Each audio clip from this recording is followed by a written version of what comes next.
Passons maintenant au premier étage, celui des signaux faibles, le T1. En France, on compte environ 17 jours d'arrêt de travail par salarié et par an, et ce taux d'absentéisme ne cesse de croître.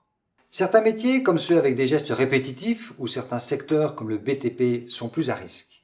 Pour nous expliquer ce qui peut être fait dès les premiers signaux, il nous faut un expert. Sabine ? Jamy!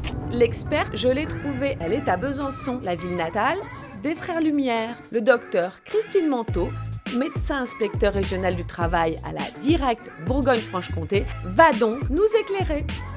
Docteur Manteau, pour repérer ces premiers signes, le mieux placé, c'est le médecin du travail, n'est-ce pas ?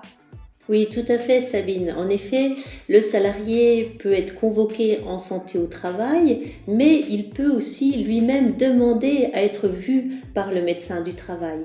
Et au cours de cet examen médical, le médecin du travail peut en effet repérer des premiers signes d'atteinte à la santé.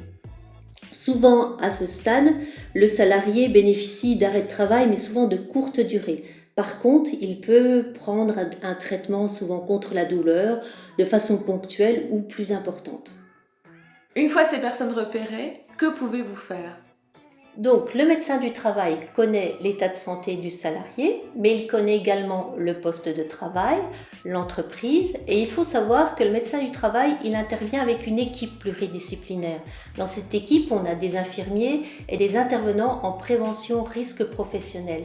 Et grâce à cette équipe, ils peuvent avoir une connaissance bien précise du poste de travail et de toutes ses contraintes et pouvoir préconiser donc des aménagements bien adaptés au poste de travail. Et cet aménagement de poste de travail peut profiter aux autres postes similaires dans l'entreprise et là, on est bien en prévention primaire.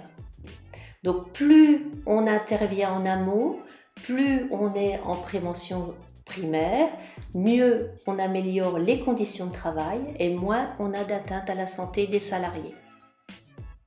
Merci docteur. Mieux vaut prévenir que guérir, vous l'aurez compris. Dès les premiers signaux d'alerte, la personne peut aussi réfléchir à une reconversion en faisant le point sur ses compétences et son évolution professionnelle avec son compte formation, le fameux CPF.